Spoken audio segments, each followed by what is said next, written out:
తమ కమిషన్ల నుంచి ప్రజల దృష్టి మలచడానికే ఇవాళ కమిషన్లని దానికి ఏదో నోటీసులని ఈ ప్రభుత్వం డ్రామా చేస్తూ ఉన్నది. ప్రజాపాలన కాస్త ఈరోజు పర్సంటేజ్ల పాలనగా మారిపోయింది. ఇది వాస్తవం. కాళేశ్వరాన్ని ఒక విఫల ప్రయోగంగా చిత్రీకరించే ప్రయత్నం ఏదైతే ఉందో ప్రజలకు వాస్తవాలు తెలుసు. మాకు ఈ దేశంలోని చట్టాల మీద న్యాయ వ్యవస్థ మీద మాకు సంపూర్ణమైన విశ్వాసం ఉంది. తప్పకుండా ఈ ప్రభుత్వాన్ని మాత్రం తప్పించుకుందామనే ప్రయత్నం చేస్తూ ఉన్నారు.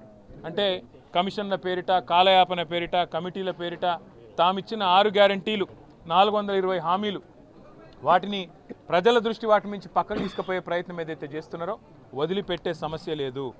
ఎప్పుడు ఇస్తావు నెలకు 2500 రాష్ట్రంలోని 1,68,00,000 మంది ఆడబిడ్డలు అడుగుతున్నారు, అడుగుతూనే ఉంటాం. మీరు ఎన్ని నోటీసులు ఇచ్చినా, ఎన్ని డ్రామాలు ఆడినా అవన్నీ కూడా తప్పకుండా దూది పింజల్లాగా తేలిపోతాయనే మాట కూడా తప్పకుండా చెబుతూ, ముమ్మాటికి న్యాయము ధర్మము గెలుస్తుంది.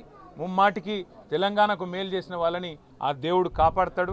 మీరు ఎన్ని చిల్లర ప్రయత్నాలు చేసినా, వచ్చి 17 నెలల నుంచి మీరు చేస్తున్నాయని చిల్లర ప్రయత్నాలే.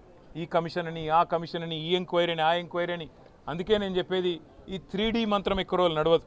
ఈ డిసెప్షన్, డిస్ట్రక్షన్, డిస్ట్రాక్షన్ అనే మీ ఆలోచన ఏదైతే ఉందో ఎక్కువ రోజులు నడవదు.